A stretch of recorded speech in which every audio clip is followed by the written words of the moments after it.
Chapter 19, The Hawaiian Connection.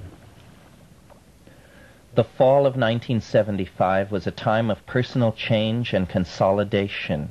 Kat, my old friend met years before in Jerusalem during my opium and Kabbalah phase, became at last my lover. Tide pool traveler, the mushroom had made good its promise to send a partner to share the ongoing journey through the interior world.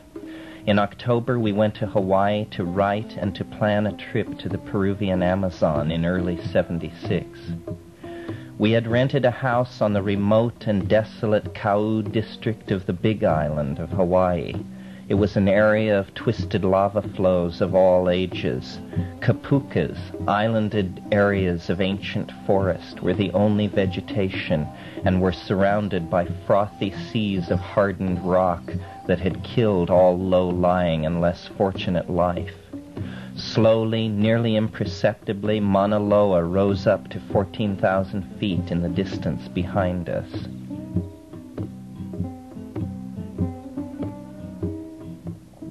We were at about 2,500 feet ourselves.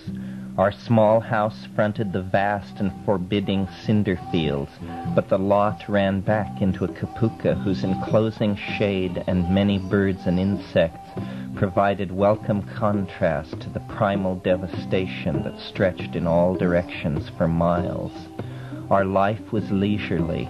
I wrote and did some experiments with further aspects of mushroom cultivation. Kat was immersed in doing the line drawings for the book on Stropharia cubensis growing.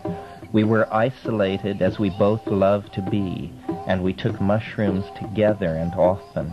It was during that time in Hawaii that I determined to return again to the Amazon, to track down Banisteriopsis caapi in its native setting, and to satisfy myself as to the role that it and the beta-carboline hallucinogens it contains played in the experience at La Chorrera. I was especially interested to know if other chemically different aboriginal hallucinogens provoked the same experience as did the mushroom psilocybin.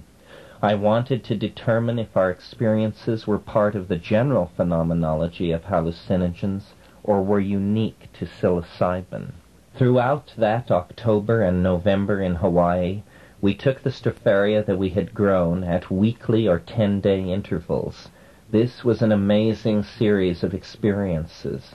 The psilocybin definitely conveys the impression that sometimes the hallucinations one is seeing are being seen with equal clarity by the other people around one. Kat and I satisfied ourselves that this was true by describing in turn the images in which we were immersed.